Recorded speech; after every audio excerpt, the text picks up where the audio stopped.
አልኬሚስቱ። ሁለቱ በቅርብ ወዳለ የጦር ሰፈር ተወሰዱ። አንድ ወታደር ብላቴናውንና አልኬሚስቱን መሪው ከበታቾቹ ጋር ሰብስቦ ወደ ያዘበት ድንኳን አስገባቸው። እነኚህ ሰላዮች ናቸው አለ ከሰዎቹ አንዱ። እኛ ተጓዦች ነን አልኬሚስቱ መለሰ። ከ3 ቀን በፊት በጠላት ጦር ሰፈር ታይታችኋል። እዚያ ካለ አንድ ወታደር ጋር ስትነጋገሩ ነበር። እኔ በረሃውን የምዞር ስለ ከዋክብት የማውቅ ሰው ነኝ አለ አልኬሚስቱ። ስለ ወታደሮቹም ሆነ ስለ ጎሳዎቹ እንቅስቃሴ የማውቀው የለም። እኔ ይህን ወዳጄን መንገድ እየመራሁት ብቻ ነኝ። ወዳጅህ ምንድን ነው? የጦር መሪው ጠየቀ። አልኬሚስት ነው መለሰ አልኬሚስቱ። የተፈጥሮን ኃይሎች መረዳት ይችላል። እጅግ ልዩ የሆነ ኃይሉን ሊያሳያችሁም ይፈልጋል። ብላቴናው በዝምታና በፍርሃት አዳመጠ። ጸጉረ ልውጥ ሰው እዚህ ምን ይሰራል? ከሰዎቹ ሌላኛው ጠየቀ።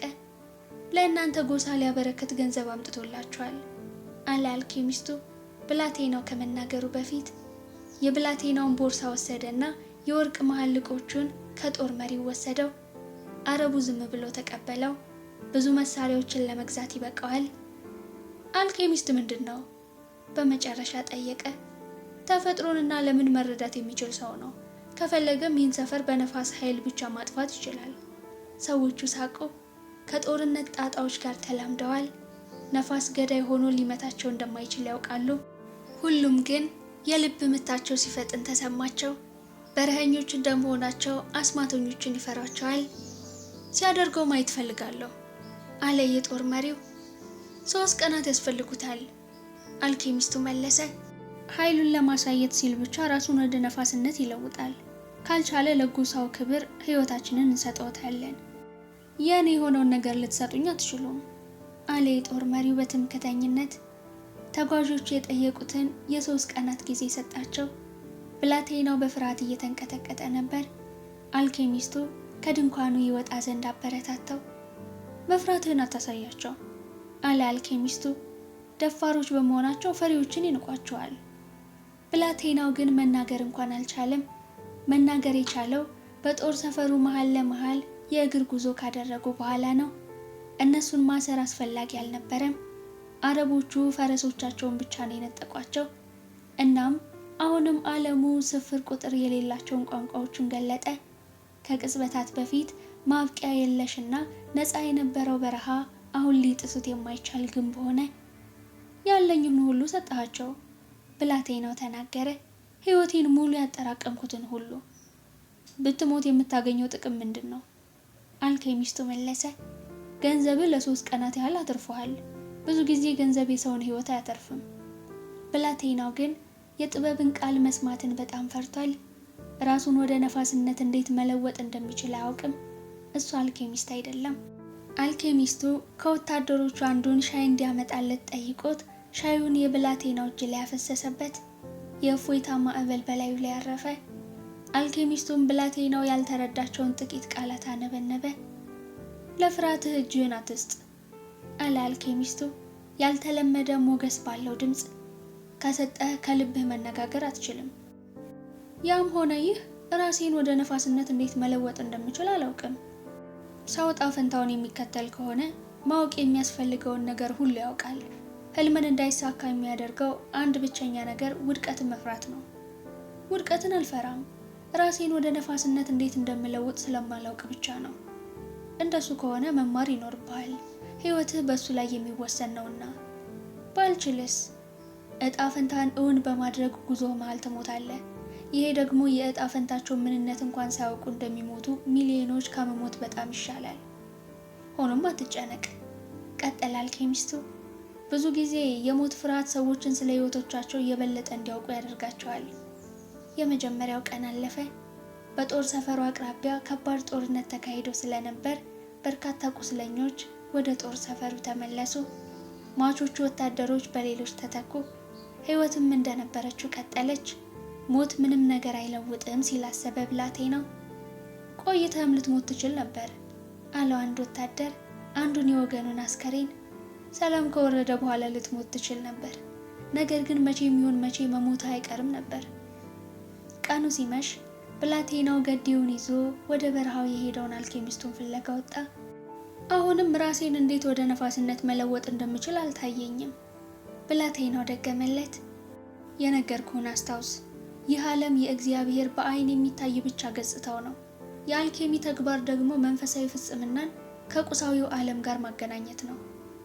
ምን እያደረግህ ነው? ገዲ አሞራይን እየመገብኩ።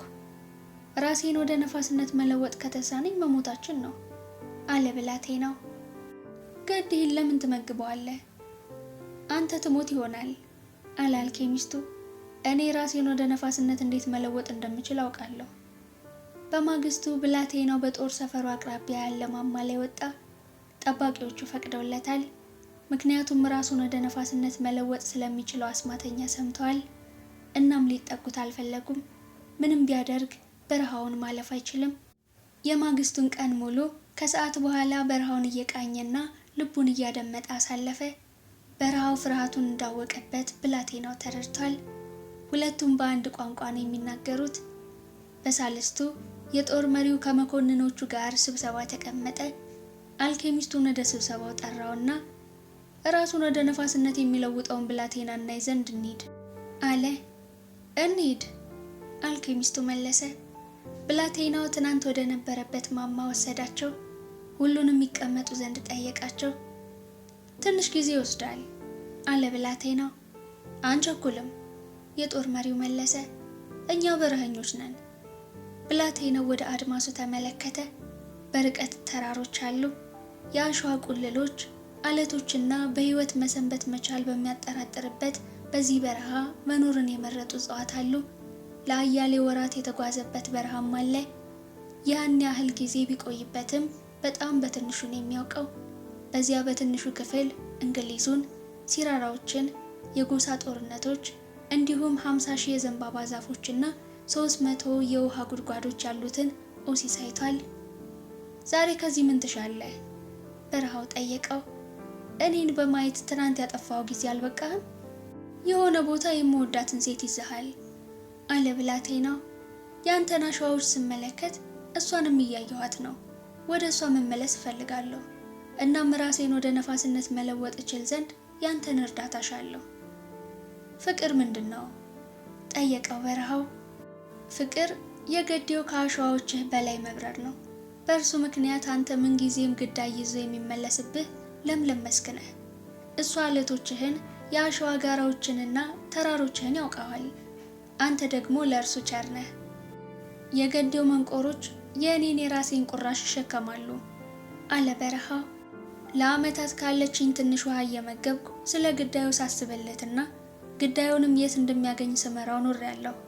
አንድ ቀን የእሱ ግዳይ በገጼ ላይ ስለመኖሩ በምደሰትበት ወቅት ገዴው ከሰማይ ተወርውሮ መጥቶ የፈጠርኩትን ይነጥቀኛል። ግን እኮ መጀመሪያውኑ ግዳዩን የፈጠርከው ለዚሁ ነው ብላቴናው መለሰ። ገዴውን ለመመገብ። ገዴው ሰውን ይመግባል። ከዚያ ሰው ደግሞ ግዳዩ ተመልሶ የሚበቅልበትን አሸዋህን ይመግባል። ዓለም እንዲህ ናት። እና ይሄ ነው ፍቅር? አዎን፣ ይሄ ነው ፍቅር። እሱ ነው ግዳዩን ገዴው፣ ገዴውን ሰው፣ ሰውን ደግሞ በረሃውን የሚያደርገው። እሱ ነው እርሳሱን ወደ ወርቅ የሚለውጠው፣ ወርቁንም ወደ አፈር የሚመልሰው። የምትናገረው ነገር አልገባኝም አለ በረሃው። ሆኖም ቢያንስ ከአሸዋዎች በአንድ ስፍራ የምትጠብቀኝ ሴት መኖሯ ይገባል። ለዚህም ነው ራሴን ወደ ነፋስነት መለወጥ ያለብኝ። በረሃው መልስ ሳይሰጠው ጥቂት ቆየ። ከዚያም እንዲህ አለው። ነፋሱ መንፈስ ይችል ዘንድ አሸዋዬን እሰጥሃለሁ። እኔ ብቻዬን ምንም ላደርግልህ አልችልም። ነፋሱን እንዲረዳህ መጠየቅ አለብህ። የሆነ ትንፋሽ ነፍስ ጀመረ። የጎሳው ጦረኞች እሱ በማያውቀው ቋንቋ እርስ በርሳቸው እየተነጋገሩ ብላቴናውን ከርቀት ያዩታል። አልኬሚስቱ ፈገግ አለ። ነፋሱ ወደ ብላቴናው ቀርቦ ፊቱን ዳሰሰው። ነፋሳት የማያውቁት ነገር የለምና ብላቴናው ከበረሃው ጋር ያወራውን ነፋሱን አውቆታል። ነፋሳት በመላው ዓለም ቢነፍሱም እትብት የተቀበረበትም ሆነ ለሀገር የአፈር ልብቃ የሚሉበት የትውልድም የሞትም ስፍራ የላቸውም። እርዳኝ አለ ብላቴናው። አንድ ቀን የማፈቅራትን ሴት ድምፅ ተሸክማ አምጥታልኛል። በበረሃና በነፋስ ልሳን መናገርን ማን አስተማረህ? ልቤ መለሰ ብላቴናው። ነፋሱ ብዙ ስሞች አሉት። በዚህኛው ክፍለ ዓለም ሲሮኮ ይሉታል። እርጥበትን ከውቅያኖሶች ወደ ምስራቅ ያመጣልና ልጁ በመጣበት ሩቅ አገር ደግሞ ሌቫንተር ይሉታል። የበረሃውን አሸዋዎችና የሙሮቹን የጦርነት ጩኸቶች ይዘው መጥተዋል ብለው ያምናሉና የእርሱ በጎች ይኖሩበት ከነበረው የግጦሽ መስክ ባሻገር የሚኖሩ ሰዎች ነፋሱ ከአንዳሉዚያ ነው የመጣው ይሉ ይሆናል። በእውነቱ ከሆነ ግን ነፋሱ መምጫም መሄጃም የለውም። ለዚህም ነው ከበረሃው ይበልጥ ብርቱ የሆነው። አንድ ቀን የሆነ ሰው በረሃው ላይ ዛፎችን ይተክልና በጎችም ያረባ ይሆናል። ነፋሱ ግን ፈጽሞ መግራት አይችልም። ነፋስን መሆን አትችልም አለ ነፋሱ። ሁለታችን በጣም የተለያየን ነገሮች ነን። ይሄ እውነት አይደለም አለ ብላቴናው። በጉዞዎቼ የአልኬሚስቶችን ምስጢራት ተምሬያለሁ። በውስጤ ነፋሳት፣ በረሃዎች፣ ውቅያኖሶች፣ ኮከቦችና በዚህ ሁለንታ ላይ የተፈጠረው ነገር ሁሉ አለኝ። ሁላችንም የተፈጠርነው በአንድ እጅ ነው። ስለዚህም አንድ ነፍስ ነው ያለን። እንዳንተ መሆን፣ በሁሉም የዓለም ጥግ መድረስ መቻል፣ ባህሮችን ማቋረጥ፣ ሀብቴን የደበቁትን አሸዋዎች መገላለጥና የማፈቅራትን ሴት ድምፅ መሸከም እፈልጋለሁ። በቀደም ከአልኬሚስቱ ጋር ያወራውን ሰምቻለሁ አለው ነፋሱ። ሁሉም ነገር የየራሱ ዕጣ ፈንታ አለው ብሎሃል። ነገር ግን ሰዎች የራሳቸውን ወደ ነፋስነት መለወጥ አይችሉም። ለጥቂት ጊዜያት ብቻ ነፋስ መሆንን አስተምረኝ አለ ብላቴናው። ከዚያ እኔ እናንተ ሰዎችና ነፋሶች ስላሏቸው ገደብ የለሽ እድሎች ማውራት እንችላለን። የነፋሱ ጉጉት ተነሳሳ። እንዲህ ያለ ነገር አጋጥሞት አያውቅም። ስለ እነዚያ ነገሮች ማውራቱን ቢፈልገውም አንድን ሰው ወደ ነፋስ እንዴት እንደሚለውጥ አያውቅም። ነፋሱ እስካሁን ምን ያህል ነገሮች እንዴት ማድረግ እንዳለበት እንደሚያውቅ ልብ በሉ። በረሃዎችን ፈጥሯል፣ መርከቦችን አስምጧል፣ ደኖችን አውድሟል። እንዲሁም በሙዚቃዎችና ባልተለመዱ ረብሻዎች በተሞሉ ከተሞች ውስጥ ነፍሷል። ወሰን የሌለ ይመስላል። ግና ብላቴናው ነፍሱ ሊችላቸው የሚገቡ ሌሎች ነገሮች አሉ እያለው ነው። ይህንን ነው ፍቅር የምንለው አለ ብላቴናው ነፋሱ የተጠየቀውን ሊሰጠው እንደሆነ ሲገባው። ስትፈቀር ምንም ነገር መፍጠር ትችላለህ። ስትፈቀር ምን እየተፈጠረ እንዳለ መረዳት አያስፈልግህም። ምክንያቱም ሁሉም ነገር የሚሆነው አንተ ውስጥ ነው። እናም ሰዎች ሳይቀሩ ራሳቸውን ወደ ነፋስነት መለወጥ ይችላሉ። ነፋሱ እስከረዳቸው ድረስ ነው። ግን ነፋሱ ኩራተኛ በመሆኑ ብላቴናው እያየው ባለው ነገር እየተበሳጨ መጣ። የበረሃውን አሸዋ እያነሳ በኃይል ያቦነው ጀመር። በመጨረሻ ግን መላውን ዓለም መዞር ቢችልም እንኳን ሰውን ወደ ነፋስነት መለወጥ አለመቻሉን ማመን ነበረበት። ደግሞም ስለ ፍቅር ምንም አያውቅም። በዓለም ዙሪያ ስጓዝ ሰዎች ስለ ፍቅር ሲያወሩና ሰማያትን ሲማጸኑ ብዙ ጊዜ ተመልክቻለሁ አለ ነፋሱ። አለማወቁን በማመኑ እየተቆጣ ሰማያትን መጠየቅ ይሻል ይሆናል። እሺ በሱ እንኳን እርዳኝ አለ ብላቴናው። በዚህ ስፍራ ላይ የፀሐይን ብርሃን የሚጋርድ የነፋስ ማዕበል አስነሳ። ከዚያ ዓይኔን ሳላጠፋ ሰማያትን ማየት እችላለሁ። ነፋሱን ባለ ኃይሉ ነፈሰ። ሰማይን በአሸዋ ተሸፈነ። ፀሐይ ወደ ወርቃማ ዲስክነት ተቀየረች። ጦር ሰፈር ውስጥ ምንም ማየት አይቻልም። በረሃኞቹ ይህን ነፋስ ለምደውታል። ሱሙም ብለውም ይጠሩታል። ከባህር ማዕበል እንኳን የከፋ ነፋስ ነው። ፈረሶቻቸው ተጫጫሁ። ጦር መሳሪያዎቻቸውን በነፋስ ተሞሉ። አንዱ አዛዥ ወደ ጦር መሪው ዞሮ ይህን ነገር ማስቆማችን ሳይበጀን አይቀርም አለው። ብላቴናውን ማየት አልሆነላቸውም። ፊቶቻቸው በሰማያዊ ልብሶቻቸው ተሸፍነዋል። አይኖቻቸውን ፍርሃታቸውን ያሳያሉ። እናስቁመው ሌላኛው አዛዥ ተናገረ። የአላህን ታላቅነት ማየት እሻለሁ አለ የጦር መሪው በአክብሮት።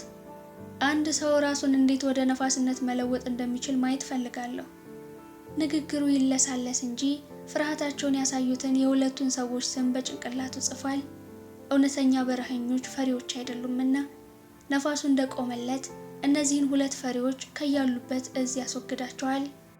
ፍቅር እንደሚገባሽ ነፋሱ ነገረኝ አላት ብላቴናው ፀሐይን።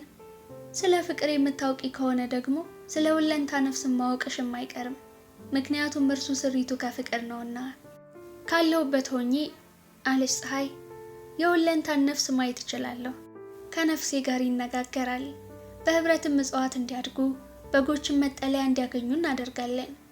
ካለሁበት ሆኜ እንዲህ ከምድር ርቄ ማፍቀርን ተምሬያለሁ። ደግሞም አውቃለሁ። ወደ ምድር ትንሽ ቀረብ ብል በምድር ያለ ነገር ሁሉ ይሞታል። የሁለንታ ነፍስ ህልውናውን በዚያው ያከትማል። ስለዚህ እርስ በርስ እንተሳሰባለን፣ እርስ በርስም እንፈላለጋለን። እኔ ህይወትና ሙቀት እሰጠዋለሁ፣ እሱ ደግሞ መኖሪያ ዓላማዬን ይሰጠኛል። ስለዚህ ስለ ፍቅር ታውቂያለሽ ማለት ነው አለ ብላቴናው። የሁለንታን ነፍስም አውቀዋለሁ፣ ምክንያቱም በህዋው ላይ በነበረን ማብቂያ የለሽ ጉዞ ብዙ አውርተናል።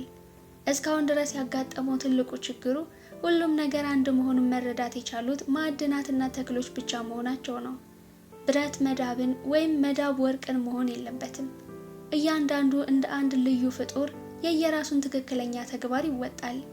እናም ይህንን የጻፈው እጅ መፍጠሩን 5ኛው ቀን ላይ አቁሞ ቢሆን ኖሮ ይሄ ሁሉ ነገር አንድ የሰላም ህብረ ዝማሬ ይሆን ነበር። ግና በ6ኛው ቀንም ፈጠረ። ፀሐይ ቀጠለች። ብልህ ነሽ፣ ምክንያቱም እያንዳንዱን ነገር ከርቀት ታስተውይዋለሽ አለ ብላቴናው። ሆኖም ስለ ፍቅር አታውቂም። 6ኛው ቀን ባይኖር ኖሮ የሰው ልጅ ህልው አይሆንም ነበር። መዳብም መዳብ ብቻ፣ እርሳስም እርሳስ ብቻ ሆነው ይቀሩ ነበር። ሁሉም ነገር የራሱ ዕጣ ፈንታ ያለው መሆኑ ሀቅ ነው። ነገር ግን አንድ ቀን ያ ዕጣ ፈንታው እውን ይሆናል። ስለዚህ እያንዳንዱ ነገር ራሱን ከእሱ ወደ ተሻለ ነገር መለወጥና አዲስ ዕጣ ፈንታ መፈለግ አለበት። አንድ ቀን የሁለንታ ነፍስ አንድ ነገር ብቻ እስኪሆን ድረስ። ፀሐይዋ በነገሩ አሰበችበት። የብርሃኗን ድምቀት ለመጨመር ወሰነች። ውይይታቸውን በደስታ ሲከታተል የቆየው ነፋስ ደግሞ ፀሐይዋ ብላቴናውን በብርሃኗ እንዳታውረው ለመከላከል ግፊቱን አበረታው። ስለዚህም ነው አልኬሚ የኖረው አለ ብላቴናው። ሁሉም የተደበቀ ሀብቱን ይፈልግ ያገኝም ዘንድ፣ ከዚያም ከቀደመ ህይወቱ የተሻለ መሆንን ይፈልግ ዘንድ ነው። እርሳስ ሚናውን የሚጫወተው ዓለም እርሳስን መፈለግ እስኪያቆም ድረስ ነው። ያኔ እርሳስ ራሱን ወደ ወርቅነት መለወጥ ይኖርበታል።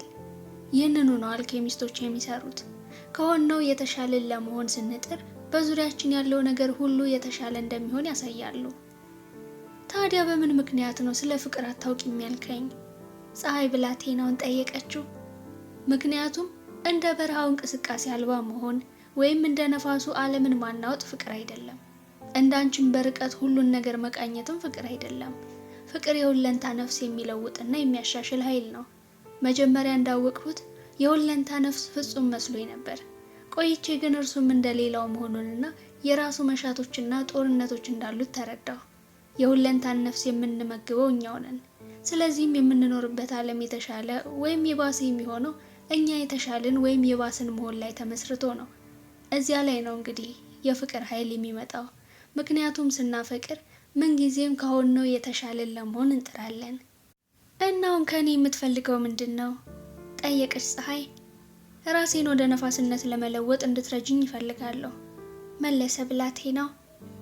ከፍጡራን ሁሉ አዋቂ መሆኔን ፍጥረት ሁሉ ያውቃል አለች ፀሐይ። ግና አንተን ወደ ነፋስ መቀየርን አላውቅበትም። ታዲያ ማንን ነው ማናገር ያለብኝ? ፀሐይ ጥቂት አሰብ ባደረገች። ነፋሱ የፀሐይም ዕውቀት ገደብ እንዳለው ለዓለም ለመንገር ቋምጦ ንግግራቸውን ተጠግቶ እያዳመጠ ነው። ሁሉን የጻፈውን እጅ አናግረው አለች ፀሐይ። ነፋስ በደስታ ፏጨ። ከእስከ ዛሬው በላቀ ኃይልም ነፈሰ። ድንኳኖቹ ከመሬት ጋር የተቆራኙባቸው ካስማዎች እየተነቃቀሉ፣ እንስሶቹም ከታሰሩባቸው ገመዶች ነፃ እየወጡ ነው። ሲመለከቱ የቆሙትም ሰዎች በነፋሱ እንዳይወሰዱ በመስጋት እጆቻቸውን አቆላልፈው ቆሙ። ብላቴናው ሁሉን ወደ ከተበው እጅ ዞረ። በዚያው ቅጽበት ሁለንታ በዝምታ መዋጡ ተሰማውና ላለመናገር ወሰነ። ፍቅር ከልቡ ፈሰሰ።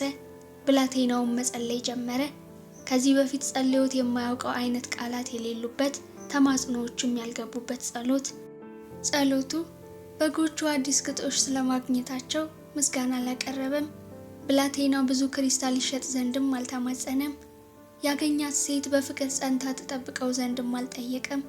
በዝምታ ውስጥ ብላቴናው፣ በረሃው፣ ንፋሱና ፀሐዩ ራሳቸው በዚያ እጅ የተጻፉትን ምልክቶች ለመረዳት እየሞከሩ የየራሳቸውን መንገድ ለመከተል እየሻቱና በአንዲት የኤመራልድ ጽላት ላይ የተጻፈውን ለማወቅ እየጣሩ መሆኑን ተገነዘበ።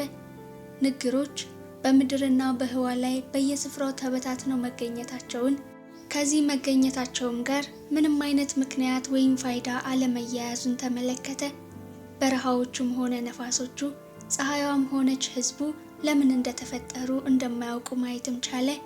ነገር ግን ያ ገባሬ ኩሎ የሆነ እጅ ለዚህ ሁሉ ምክንያት ነበረው። እናም ያ እጅ ብቻ ነው ተአምራትን መከሰት ወይም ባህርን ወደ በረሃ መለወጥ ወይም ሰውን ወደ ነፋስ መለወጥ የሚቻለው። ምክንያቱም ስድስቱ የሥነ ፍጥረት ዕለታት ወደ አብይ ስራነት ወደሚለወጥበት ነጥብ ሁለንታን የመራ አንድ ታላቅ ንድፍ መሆኑን መገንዘብ የሚችለው ያ እጅ ብቻ ነው። ብላቴናው የሁለንታን ነፍስ ቢመረምረው የእግዚአብሔር ነፍስ አንድ አካል ሆኖ አገኘው። የእግዚአብሔር ነፍስ ደግሞ የራሱ ነፍስ መሆኑን አስተዋለ። እናም እሱ ብላቴናው ተአምራትን መከሰት እንደሚችል ተገነዘበ። ሲሙም እስከ ዛሬ ነፍሶበት በማያውቀው ልክ ነፈሰ። አረቦቹ ራሱን ወደ ነፋስ ስለለወጠውና በበረሃው ውስጥ አቻ በሌለው የጦር መሪ እዝ ስር ያለን የጦር ሰፈር ሙሉ በሙሉ ለማውደም ተቃርቦ ስለነበረው ብላቴና ገድል ከእንግዲህ ወዲያ ለሚመጡ አያሌ ትውልዶች ይተርኩላቸዋል። ሲሙም መንፈሱን ሲያቆም የሁሉም ዓይን ብላቴናው ወደ ነበረበት ስፍራ ተወረወረ። እሱ ግን በዚያ ስፍራ አልነበረም። ብላቴናው ከጦር ሰፈሩ አንድ ሩቅ ጥግ በአሸዋ ከተሸፈነ ሰይፍ አጠገብ ቆሟል። ሰዎቹ በምትሃቱ ተሸብረዋል። ሆኖም በገጻቸው ላይ ፈገግታን የሚረጩ ሁለት ሰዎች እዚያ መሃል ነበሩ። እነርሱም አልኬሚስቱና ጦር መሪው ነበሩ። አልኬሚስቱ ፍጹም የሆነ ደቀ መዝሙርን አግኝቷልና፣ ጦር መሪው ደግሞ የአላህን ታላቅነት አይቷልና በፈገግታ ተሞልተዋል። በማግስቱ ጀነራሉ ለብላቴናውና ለአልኬሚስቱ የክብር አሸኛኘት አደረገላቸው። እስከፈለጉት ስፍራ ድረስ የሚሸኟቸውን አጃቢዎችንም ሰጣቸው። ቀኑን ሙሉ ተጓዙ። አመሻሹ ላይ አንድ የቅብጥ ገዳም ጋር ደረሱ። አልኬሚስቱ ከፈረሱ ወርዶ ሸኞቹ ወደ ጦር ሰፈራቸው መመለስ እንደሚችሉ ነገራቸው። ከአሁን ጀምሮ ብቻህን ትሆናለህ አለ አልኬሚስቱ። ፒራሚዶቹ ጋር ለመድረስ የ3 ቀናት መንገድ ብቻ ነው የቀረህ። አመሰግንሃለሁ አለ ብላቴናው። የሁለንታን ቋንቋ አስተምረኸኛል። ቀድሞውን የምታውቀውን ነው የቆሰቆስኩት። አልኬሚስቱ የገዳሙን መዝጊያ አንኳኳ። ጥቁር የለበሱ መነኩሴ ወደ መግቢያው መጡ። ሁለቱ ለጥቂት ደቂቃዎች በቅብጥ ቋንቋ ተነጋገሩና አልኬሚስቱ ብላቴናውን አስገባው። ኩሽናቸውን አንድ አፍታ እንድትጠቀምበት ነው የጠየቋቸው አለና አልኬሚስቱ ፈገግ አለ። በጓሮ በኩል ወደሚገኘው ኩሽና አመሩ። አልኬሚስቱ እሳት አያያዘ። መነኩሴው ደግሞ ቁራጭ እርሳስ አመጡለት። አልኬሚስቱ እርሳሱን መጥበሻው ላይ ያደረገው። እርሳሱ ቀልጦ ፈሳሽ ሲሆን አልኬሚስቱ ከቦርሳው ያንን ያልተለመደ ቢጫ እንቁላሉን አወጣ። ከእንቁላሉ ላይ እንደ ፀጉር የቀጠነ ፍቅፋቂ ወስዶ በሰም ሸፈነው። ከዚያም እርሳሱ ያለበት መጥበሻ ላይ ጨመረው። ውህዱ ደም መሰለ። አልኬሚስቱ መጥበሻውን ከእሳቱ ላይ አውርዶ ይበርድ ዘንድ አስቀመጠው። ከዚያም ከመነኩሴው ጋር ስለ ጎሳ ጦርነቶቹ ያወራ ጀመር። በቀላሉ የሚያቆሙ አይመስሉም አላቸው መነኩሴውን። መነኩሴው ተበሳጭተዋል። ጦርነቱ እስኪቆም ብለው ሲራራዎች ጊዛ ላይ አርፈዋል። ሆኖም እግዚአብሔር የፈቀደው ይሆናል አሉ መነኩሴው። ልክ ብለዋል አልኬሚስቱ መለሰ። መጥበሻው ሲቀዘቅዝ መነኩሴውና ብላቴናው በአድናቆት ተመለከቱት። እርሳሱ የመጥበሻውን ቅርጽ ይዟል። እርሳሱነቱም ጠፍቷል፣ ወርቅ ሆኗል። እኔም አንድ ቀን እንደዚህ ማድረግ እችል ይሆን? ብላቴናው ጠየቀ። ይሄ የኔ ጣፈንታ ነበር፣ ያንተ አይደለም መለሰ አልኬሚስቱ። ነገር ግን ይሄም እንደሚቻል ላሳይ ብዬ ነው። ወደ ገዳሙ መግቢያ ተመለሱ። በዚያም አልኬሚስቱ ክብ ጥፍጥፉን ወርቅ ለ4 ከፈለው። ይሄ እርስዎ ነው አለ አንዱን ቁራጭ ለመነኩሴው እየሰጠ። ለመንገደኞች ለሚያሳዩት ደግነት ይሁን። አረግ ይህን ያህል ክፍያ እኮ አይገባኝም መነኩሴው መለሱ። ሌላ ጊዜ እንዲህ እንዳይሉ፣ ሕይወት ከሰማችሁት ከዚህ በኋላ ከዚህ ያነሰ ልትሰጠው ትጀምራለች። አልኬሚስቱ ወደ ብላቴናው ዞረ። ይሄ ደግሞ ላንተ ነው፣ ለጄኔራሉ የሰጠኸውን መተኪያ ይሁንህ። ብላቴናውም ለጄኔራሉ የሰጠው ከዚህ በጣም ያነሰ እንደነበረ ሊናገር ነበር። ሆኖም አልኬሚስቱ መነኩሴውን ያላቸውን ሰምቷልና በዝምታ አለፈው። ይሄ ደግሞ ለኔ ነው አለ አልኬሚስቱ አንደኛውን ቁራጭ ለራሱ እያስቀረ። ምክንያቱም የጎሳ ጦርነቶች ወዳሉበት በረሃ መመለስ አለብኝ። አራተኛውን ቁራጭ ለመነኩሴው ሰጣቸው። ይሄ ለብላቴናው ነው፣ ባስፈለገው ጊዜ ይጠቀምበት ዘንድ። እኔ እኮ ግን ድብቅ ሀብቴን ፍለጋ ነው የሚሄደው አለ ብላቴናው። ደግሞም ወደ እርሱ በጣም ተቃርቤያለሁ እንደምታገኘውም እርግጠኛ ነኝ አለ አልኬሚስቱ። ታዲያ ይህ ምን ያደርግልኛል? ሀብት ንብረትህን 2 ጊዜ አታል። አንድ ጊዜ በሌባው፣ ሌላ ጊዜ ደግሞ በጀነራሉ። እኔ መንፈሳዊ እምነት ያለኝ ሽማግሌ አረብ ነኝ። ስለዚህም በምሳሌዎቻችን አምናለሁ። እንዲህ የሚል ምሳሌ አነጋገር አለን። አንድ ያጋጠመ ነገር መልሶ አያጋጥምም። 2 ጊዜ ያጋጠመ ነገር ግን ለ3ኛ ጊዜ ያጋጥመሃል። በየፈረሶቻቸው ላይ ተቀመጡ። ስለ ህልሞች አንድ ታሪክ ብነግርህ እወዳለሁ አለ አልኬሚስቱ። ብላቴናው ፈረሱን ቀረብ አደረገው። በጥንታዊ ሮም በዘመነ ጢባሪዎስ 2 ወንዶች ልጆች ያሉት አንድ መልካም ሰው ነበረ። አንደኛው ልጁ ወታደር ነውና በጣም ሩቅ ወደ ሆኑት የግዛቲቱ ክልሎች ይላክ ነበር።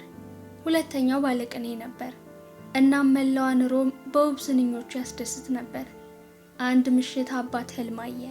አንድ መልአክ ወደ እርሱ ቀርቦ ከልጆቹ የአንደኛው ቃላት ከትውልድ ወደ ትውልድ እየተላለፉ በመላው ዓለም ይታወቃሉ፣ ይደገማሉ። አባት ተመስገን እያለና እያለቀሰ ከህልሙ ባነነ። ምክንያቱም ህይወት ቸር በመሆኗ የትኛውም አባት ቢያውቀው የሚኮራበትን እውነት ገልጣለታለች። ብዙም ሳይቆይ አባት በሰረገላ ሊገጭ የነበረን ሕፃን አተርፋለሁ ብሎ ሲሞክር ሞተ። እድሜውን ሙሉ የኖረው በጽድቅ ምግባር ነበርና ቀጥታ ወደ መንግስተ ሰማያት ተወሰደ። በዚያም በህልሙ ያየውን መልአክ አገኘው። ሁሌም መልካም ሰው ነበር ካለው መልአኩ፣ ህይወትህን በፍቅር ኖረሃት በክብር እየሞትክ ነው። አሁን እኔ የተመኘኸውን ማንኛውንም ነገር ልሰጥህ ዝግጁ ነኝ። ህይወት ለእኔ መልካም ሆናልኝ ነበር አለ ሰውየው። በህልሜ ስትታየኝ የልፋቴን ዋጋ እንዳገኘው ተሰማኝ። ምክንያቱም የልጄ ቅኔዎች በመጪዎቹ ትውልዶች ይነበባሉ። ለራሴ የምፈልገው ነገር የለም። ሆኖም ማንም አባት በምግባር አንጾ በትምህርት አበልጽጎ ያሳደገው ልጁ ዝነኛ ሲሆንለት ኩራት ይሰማዋል። እኔ የምፈልገው ከብዙ ጊዜ በኋላ የልጄን ቃላት ማየት መቻልን ነው። መልአኩ የሰውየውን ትከሻ ነካውና ሁለቱም ወደ ሩቅ መጪ ህይወት ነጎዱ። አንድ ባዕድ ቋንቋ የሚነገርበት ግዙፍ ስፍራም ደረሱ። ሰውየው በደስታ ነባ። የልጄ ቅኔዎች ዘመን የማይሽራቸው እንደሆኑ አውቅ ነበር አለው መልአኩም ማንባቱን ሳያቆም። እነዚህ ሰዎች የሚናገሩት ከልጄ ግጥሞች የትኛውን እንደሆነ ልትነግረኝ ትችላለህ? መልአኩ ወደ ሰውየው ቀረብ አለና በአቅራቢያቸው ወዳለ መቀመጫ ወስዶት አብረውት ተቀመጡ። የባለ ቅኔው ልጅ ቅኔዎች በመላው ሮም ዝነኞች ናቸው አለ መልአኩ። የጢባሪዎስ ዘመን ሲፈጸም ግን ቅኔዎቹ ይረሳሉ። አሁን የምትሰማቸው ቃላት የወታደሩ ልጅ ቃላት ናቸው። ሰውየው መልአኩን በአድናቆት ተመለከተው። ልጅ ሩቅ አገር ተልኮ ሲያገለግል ቆይቶ የ100 አለቅነት ማዕረግ አገኘ። መልካም ሰው ነበር። አንድ ቀን ከአሽከሮቹ አንዱ ታመመበት። አሽከሩ ሊሞት ደረሰ። ልጅ በሽተኞችን ስለሚፈውሰው መምህር ሰምቷልና መምህር ወዳለበት ገሰገሰ። በመንገዱም ላይ እሱ የሚፈልገው ሰው የእግዚአብሔር ልጅ መሆኑንም አወቀ። በእርሱ የተፈወሱ ሰዎችን ሲያገኛቸው የሰውየውን ትምህርቶች ነገሩት። እናም ምንም እንኳን የሮማ 100 አለቃ ቢሆንም እምነቱን ቀይሮ እምነታቸውን ተቀበለ። ጥቂት ቆይቶም የሚፈልገውን ሰው አገኘው። አንድ አሽከሩ ከሞት አፋፍ ላይ መሆኑን ነገረው። መምህሩም ከእርሱ ጋር ወደ ቤቱ ለመሄድ ፈቀደ። 100 አለቃው ግን በእምነቱ የጸና ነበረ። የመምህሩን ዓይኖች አይቶ በእርግጥም ከእግዚአብሔር ልጅ አጠገብ መቆሙን አመነ። ልጅ የተናገረው እንዲህ ነበር አለው መልአኩ። በዚያች ቅጽበት የተናገራቸውና ተዘንግተውም የማያውቁት የልጅ ቃላት እነኚህ ነበሩ። ጌታዬ ወደ ቤቴ ትገባ ዘንድ የተገባኝ ሰው አይደለሁም። ነገር ግን አንተ አንድ ቃል ብትናገር ባሪያዬ ይድናል። አልኬሚስቱም አለ፣ ምንም ይስራ ምንም በምድር ላይ ያለ ሰው ሁሉ ለዓለም ታሪክ ማዕከላዊ ሚና ይጫወታል፣ ነገር ግን አይታወቀውም። ብላቴናው ፈገግ አለ። የህይወት ጥያቄዎች ለአንድ እረኛ ይህን ያህል ወሳኝ ይሆናሉ ብሎ አስቦ ያውቅም ነበር። ደህና ሁን አለ አልኬሚስቱ። ደህና ሁን መለሰ ብላቴናው። ብላቴናው ልቡ የሚነግረውን እያዳመጠ ለብዙ ሰዓታት በረሃውን በግልብ ያቋረጠ። ልቡናው ሀብት የት እንደተደበቀ የሚነግረው። ድብቅ ሀብትህ ባለበት ልብህም ይኖራል ብሎ ነግሮታል አልኬሚስቱ። ልቡ ግን ስለ ሌሎች ነገሮች እያወራ ነበር። በሁለት የተለያዩ አጋጣሚዎች ያየውን አንድ ህልም ለመከተል የበጎች መንጋውን ስለተወው እረኛ በኩራት ይናገራል። ስለ ዕጣ ፈንታ ሩቅ ሩቅ ስፍራዎችን ወይም ቆነጃጅት ሴቶችን ፍለጋ ስለተጓዙና በያዟቸው ሀሳቦች ምክንያት እንቅፋቶች ተጋርጠውባቸው ስለነበሩ አያሌ ሰዎች ይናገራል። ስለ ጉዞዎች፣ ስለ አዳዲስ ግኝቶች፣ ስለ መጽሐፍትና ስለ ለውጥ ይናገራል። ሌላኛውን የአሸዋ ኮረብታ ሊወጣ ሲል ልቡ አንሾካሾከለት። የምታነባበትን ስፍራ ልብ በል። የእኔ መገኛ እዚያ ነው፣ የድብቅ ሀብትህ መገኛም እዚያ ነው። ብላቴናው ኮረብታውን በዝግታ ወጣ። ሙሉዋ ጨረቃ በከዋክብት በደመቀው ሰማይ ላይ ዛሬም ወጥታለች። ኦሲሱን ትቶ ከመጣ ወር አልፎታል። የጨረቃዋ ብርሃን በኮረብታዎቹ መሃል ያጠላቸው ጥላዎች እየተንከባለለ የሚሄድ እንደሚመስል ባህር ያለ ምስል ፈጥረዋል። ሁኔታውን ከአልኬሚስቱ ጋር ለመጀመሪያ ጊዜ በረሃው ውስጥ የተገናኘባትን ቅጽበት አስታወሰው። ከዚያ ጨረቃዋ በበረሃው ጸጥታና ድብቅ ሀብቱን በመፈለግ ላይ ባለ በአንድ ሰው ጉዞ ላይ አረፈች። በኮረብታው ጫፍ ላይ ሲደርስ ልቡ ዘለለ። በዚያ ስፍራ በጨረቃ ብርሃንና በበረሃው ብሩህነት ደምቀው ባለግርማ ሞገሶቹ የግብፅ ፒራሚዶች ቆመዋል። ብላቴናው ተንበርክኮ አለቀሰ። በዕጣ ፈንታው እንዲያምን ስላደረገው ንጉሥ፣ ነጋዴ፣ እንግሊዙና አልኬሚስቱን ያገኝ ዘንድ መንገድ የሆነለትን እግዚአብሔርን አመሰገነ። ከሁሉም በላይ ደግሞ ፍቅር አንድን ሰው ዕጣ ፈንታውን ከመከተል እንደማያግደው የነገረችውን የበረሃ ሴት በማግኘቱም አመሰገነው። ከፈለገ አሁንኑ ወደ ኦሲሱ ተመልሶ ወደ ፋጡማ ሄዶ ኑሮውን እንደ አንድ ተራረኛ መኖር ይችላል። የሁለንታን ቋንቋ ከተረዳ ወዲህ እርሳስን ወደ ወርቅ እንዴት መለወጥ እንደሚችል ቢያውቅም አልኬሚስቱ በረሃው ውስጥ መኖር ቀጥሎ የለምን? እርሱ ሳይንሱንና ኪነ ጥበቡን ለማንም የማሳየት ግዴታ የለበትም። ብላቴናው ዕጣ ፈንታውን እውን ለማድረግ ሲሞክር ማወቅ ያለበትን ነገር ሁሉ መማሩን እንዲሁም የማያልማቸውን ነገሮች ሁሉ በተግባር ማግኘቱን ለራሱ ነገረው። አሁን ግን ድብቅ ሀብቱን ሊያገኝ ባለበት ደቂቃ የትኛውን ፕሮጀክት ዓላማውን እስኪያሳካ ድረስ እንደማይጠናቀቅ ራሱን አስታወሰው። ብላቴናው በዙሪያው ያለውን አሸዋ አየው። እንባው በተንጠባጠበበት ስፍራ አንዲት የበረሃ ጢንዚዛ በአሸዋው ውስጥ በፍጥነት ስትሽለከለክ ተመለከተ። በዚህ ወቅት የሚታዩ ጢንዚዛዎች በግብፅ የእግዚአብሔር ተምሳሌቶች ተደርገው እንደሚቆጠሩ ያውቃል። ሌላ ንግር። ብላቴናው አሸዋውን መቆፈር ጀመረ። እየቆፈረ እያለ አንድ ጊዜ የክሪስታል ነጋዴው ማንም ሰው ጓሮ ፒራሚድ ሊያቆም ይችላል ያለውን አብሰለሰለው። ብላቴናው ግን ከአሁን ጀምሮ እስከ ሕይወቱ ፍጻሜ ድረስ እንኳን ድንጋይ ቢከምር አንድ ፒራሚድ መስራት እንደማይችል ገባው። ሌሊቱን ሙሉ የመረጠው ቦታ ላይ ቢቆፍርም ምንም አላገኘም። ፒራሚዶቹ ከተሰሩ ጀምሮ ያሉት ምዕተ ዓመታት የተጫኑት ያህል ተሰማው። ሆኖም አላቋረጠም። ቆፍሮ ያወጣውን አሸዋ አልፎ አልፎ ከሚመልስበት ነፋስ ጋር እየታገለ ቁፋሮውን ለመቀጠል ጣረ። እጆቹ መዛላቸው አንሶ ተላላጡ። እሱ ግን ልቡን አዳመጠው። ልቡ እንባው የተንጠባጠበበት ስፍራ ላይ እንዲቆፍር ነግሮታል። ጉድጓድ ውስጥ ያጋጠሙትን ድንጋዮች ለማውጣት እየታገለ እያለ የእግር ኮቴ ተሰማው። ብዙ ምስሎች ወደ እርሱ እየተጠጉ ነው። የጨረቃ ብርሃን ከጀርባቸው ይከተላቸው ነበርና ብላቴናው አይኖቻቸውንም ሆነ መልካቸውን ማየት አልቻለም። ምን እየሰራ ነው? አንዱ ምስል ጠየቀው። ብላቴናው ፈርቶ ነበርና አልመለሰለትም። ድብቅ ሀብቱ ያለበትን ስፍራ አግኝቶታል። ሊፈጠር የሚችለው ነገር ግን አስግቶታል። የጎሳ ጦርነቶቹ ስደተኞች ነን፣ ስለዚህም ገንዘብ እንፈልጋለን። ሌላኛው ምስል ተናገረ። እሱ ውስጥ ምን እየደበቅህ ነው? ምንም እየደበቀው አይደለም፣ ብላቴናው መለሰ።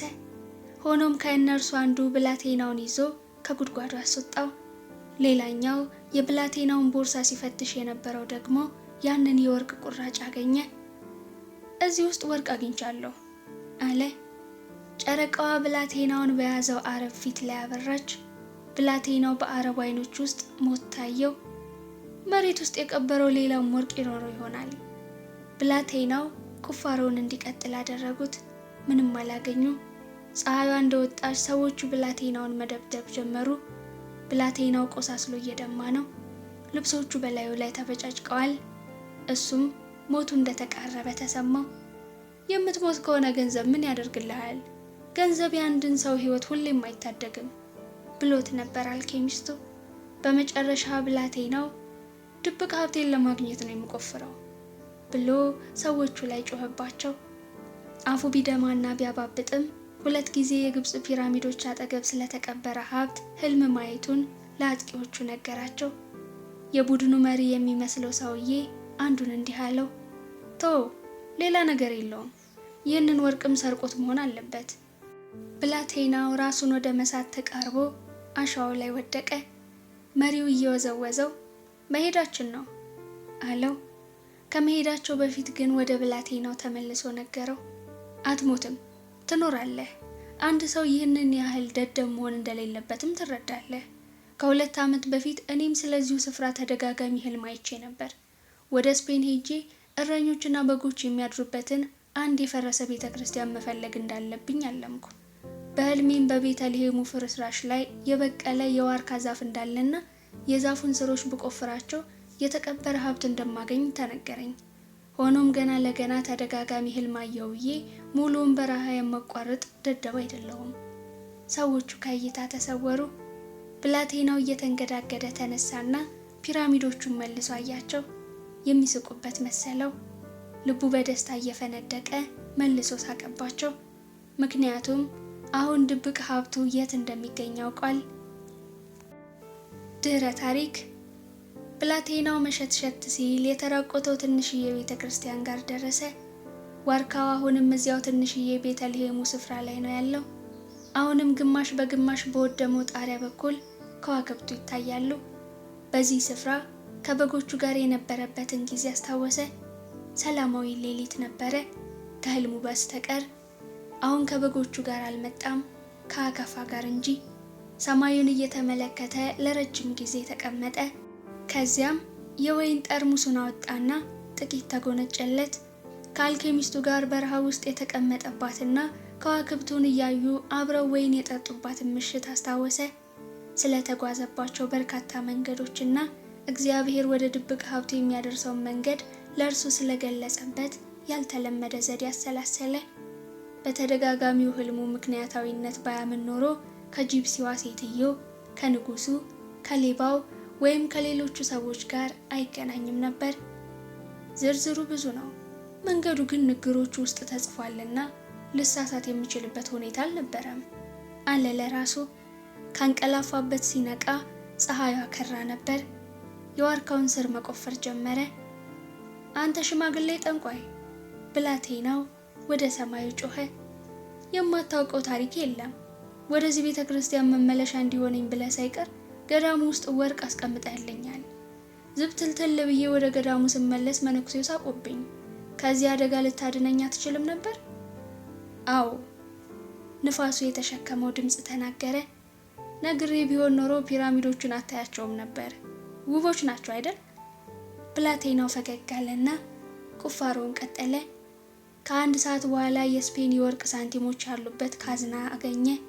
የከበሩ ድንጋዮች፣ በቀይና በነጭ ላባዎች ያጌጡ የወርቅ ጭንብሎች እንዲሁም የተጋጋጡ የድንጋይ ሐውልቶች ከተቀበረው ሀብት መሃል አሉበት። እነዚህ ሁሉ አገሪቱ ከብዙ ዓመታት በፊት በወረራ ያገኘቻቸውና የተረሱ ሀብቶች ናቸው። ብላቴናው ኡሪምና ቱሚምን አወጣ። እነዚህን ድንጋዮች አንድ ጊዜ ያውም አንድ ማለዳ ገበያ ውስጥ በነበረ ጊዜ ብቻ ነው የተጠቀመባቸው። ህይወቱና መንገዱ ሁሌም በቂ ንግሮችን ሲለግሱት ቆይተዋል። ኡሪምና ቱሚምን ካዝና ውስጥ አስቀመጣቸው። እነሱም የአዲሱ ሀብቱ አካላት ናቸው። ምክንያቱም ከእንግዲህ ሊያያቸው የማይቻለው የአረጋዊው ንጉሥ ማስታወሻዎች ናቸው። እውነት ነው፣ ህይወት ዕጣ ፈንታቸውን ለሚከተሉ ሰዎች እውነትም ደግ ናት ሲል አሰበ ብላቴናው። ከዚያም በቃሉ መሰረት ለጂፕሲዋ ሴትዮ ከሀብቱ 1/10ኛውን ሊሰጣቸው ወደ ታሪፋ መሄድ እንዳለበት አስታወሰ። እነኛ ጂፕሲዎች በእርግጥም ብልሆች ናቸው ሲልም ተደነቀ። ምናልባት ብዙ ጊዜ ስለሚጓዙ ይሆናል። ነፋሱ እንደገና መንፈስ ጀመረ። ሌቫንተር ነው። ከወደ አፍሪካ የሚመጣው ነፋስ የበረሃውን ጠረንም ሆነ የሙሮችን የወረራ ማስፈራሪያ ይዞ አልመጣም። ይልቁንም ብላቴናው በደንብ የሚያውቀውን የሽቶ መዓዛና የከንፈር መሳም ከሩቅ ስፍራ የእሱ ከናፍር ላይ እስኪያርፍ ድረስ ቀስ ቀስ እያለ የመጣ መሳምን ይዞ ነው ነፋሱ የመጣው። ብላቴናው ፈገግ አለ። ይህንን ስታደርግ የመጀመሪያዋ ነው። እየመጣሁ ነው ፋጡማ አለ። አልኬሚስቱ በዚህ ተጠናቀቀ።